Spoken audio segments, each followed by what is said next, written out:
సూర్యాపేట జిల్లా వ్యాప్తంగా సబ్ రిజిస్ట్రార్ల భవనాల పరిస్థితి మాత్రం అధ్వానంగా ఉంది. రాష్ట్ర ప్రభుత్వానికి ఖజానిస్తున్నటువంటి భవనాలు ఏదైతే శాఖలు ఉన్నాయో ఆ శాఖలు మాత్రము అద్దె భవనాల్లో ఉండి మాత్రము మొత్తం అస్తవ్యస్తంగా ఉందని చెప్పవచ్చు. మనం చూస్తున్నాము సూర్యాపేట జిల్లా కేంద్రంలో ఉన్నటువంటి సబ్ రిజిస్టర్ ఆఫీస్తో పాటు హుజూర్నగర్లో ఉన్నటువంటి సబ్ రిజిస్టర్ ఆఫీసు కూడా అద్దె భవనాల్లో ఉంటున్నాయి. దాంతోపాటు అద్దె భవనాలతో పాటు అద్దె భవనాలు కొన్ని సంవత్సరాల నుంచి సుమారు 20 సంవత్సరాల నుంచి కూడా అద్దె భవనాలు ఉండటం వల్ల మౌలిక వసతులు లేకపోవడం వల్ల మనం చూస్తున్నాం.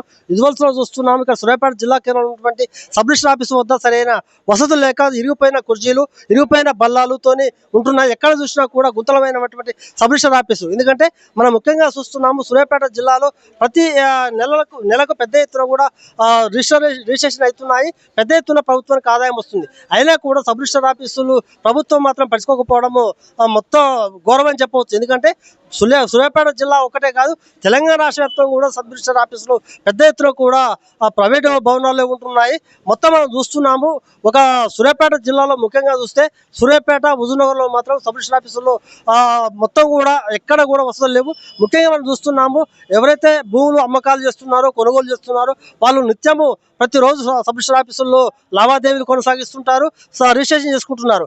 అయితే పెద్ద ఎత్తున ఆదాయం వస్తున్నా కూడా ప్రభుత్వం మాత్రం స్పందించకుండా ప్రైవేటు అద్దె భవనాలు ఉంటారు. మన దగ్గర కొంతమంది ఉన్నారు. సార్ చెప్పండి ఎట్లా వసతులు ఎట్లా ఉన్నాయి సార్? ఇక్కడ తాగడానికి అయితే వాటర్ కూడా ఉండవు సార్. ఇక్కడ మళ్ళీ ఎవరైనా లేడీస్ వచ్చినా కానీ బాత్రూమ్స్ కూడా అవైలబిలిటీ ఉండదు. చాలా ఇబ్బందిగా ఉంటుంది. పార్కింగ్ చూసారు కదా మీరు, ఇక్కడ బయట చేయాల్సిన పరిస్థితి. మినిమం రిక్వైర్మెంట్స్ వాటర్ కానీ లేడీస్ వస్తే బాత్రూమ్స్ కానీ కొంచెం అట్లా అవి ప్రొవైడ్ చేస్తే బాగుంటుంది. ముఖ్యంగా చెప్పండి, ఇప్పుడు మనకు సూర్యాపేట జిల్లా కేంద్రం కావడం వల్ల పెద్ద ఎత్తున రిజిస్ట్రేషన్లు అవుతుంటాయి. అయినా కూడా ప్రభుత్వం మాత్రం పడుచుకోవట్లేదు. అసలు ప్రభుత్వాన్ని ఏం డిమాండ్ చేస్తున్నారు?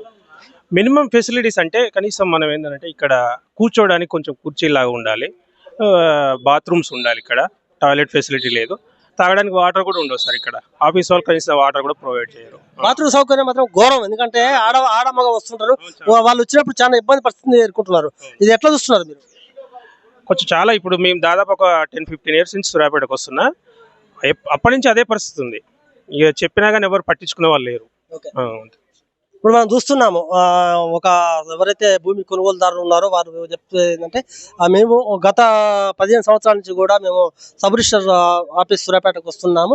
పెద్ద ఎత్తున కూడా రిజిస్ట్రేషన్లు అవుతున్నాయి. ఇక్కడ నా ఒక్క సమస్య కాదు, పెద్ద ఎత్తున వచ్చినటువంటి ఆడవాళ్ళు కావచ్చు మగవాళ్ళు కావచ్చు, మూత్ర విసర్జన కావచ్చు, లేకపోతే మరుగుదొడ్లు మాత్రం ఇబ్బంది ఉంది. మగవాళ్ళు అయితే అవసరం వస్తే ఎక్కడికైనా పోవచ్చు, కానీ ఆడవాళ్ళ పరిస్థితి మాత్రం ఘోరంగా ఉంది. ఎందుకంటే సబ్ రిజిస్టర్ ఆఫీస్కి వస్తే 10 నిమిషాలు 5 నిమిషాలు అయ్యే పని కాదు, గంటల తరబడి కూడా వేచి చూడాలి. వేచి చూసే క్రమంలో మాత్రము మనం చూస్తున్నాం ఎక్కడ కూడా టేబుల్ లేవు, ఎక్కడ కూడా కుర్చీలు లేవు, సరైన వసతులు లేవని కూడా వాళ్ళంతా కూడా గగ్గోలు పెడుతున్నారు. ఇప్పటికైనా ప్రభుత్వం స్పందించాలి. ఇటు సూర్యాపేట జిల్లా కేంద్రంలో ఉన్నటువంటి సబ్ రిజిస్టర్ ఆఫీసు కావచ్చు, హుజూర్నగర్లో ఉన్నటువంటి సబ్ రిజిస్టర్ ఆఫీసులో ఈ రెండింటి కూడా ప్రభుత్వము ఖజానా వస్తున్నటువంటి రాష్ట్ర ప్రభుత్వానికి ఖజానా ఇస్తున్నటువంటి సబ్ రిజిస్టర్ ఆఫీసులకు ప్రభుత్వ బిల్డింగ్లు కట్టించవలసిన అవసరం ఎంతైనా ఉంది. అంతేకాదు పార్కింగ్ ప్లేస్ మనం చూస్తున్నాం, ఎక్కడ కూడా పార్కింగ్ ప్లేస్ లేదు. ఒక కారు ఆగాలన్నా కూడా ఇబ్బంది అవుతుంది.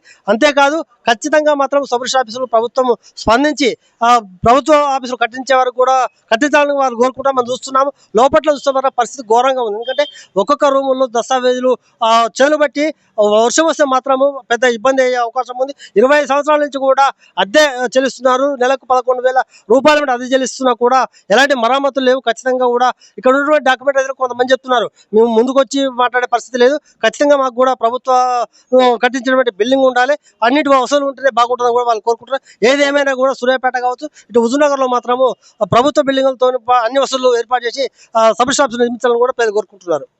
లేటెస్ట్ న్యూస్ తెలుగు మరియు ఇంగ్లీష్ అప్డేట్స్ కోసం ఇప్పుడే క్యూన్యూస్ అఫీషియల్ యాప్ ని ప్లే స్టోర్ నుండి డౌన్లోడ్ చేసుకోండి. సరికొత్త సమాచారాల కోసం క్యూన్యూస్ వెబ్సైట్ ని ఫాలో అవ్వండి. ఛానల్లో ప్రాంతీయ, జాతీయ, అంతర్జాతీయ వార్తలు వీక్షించండి.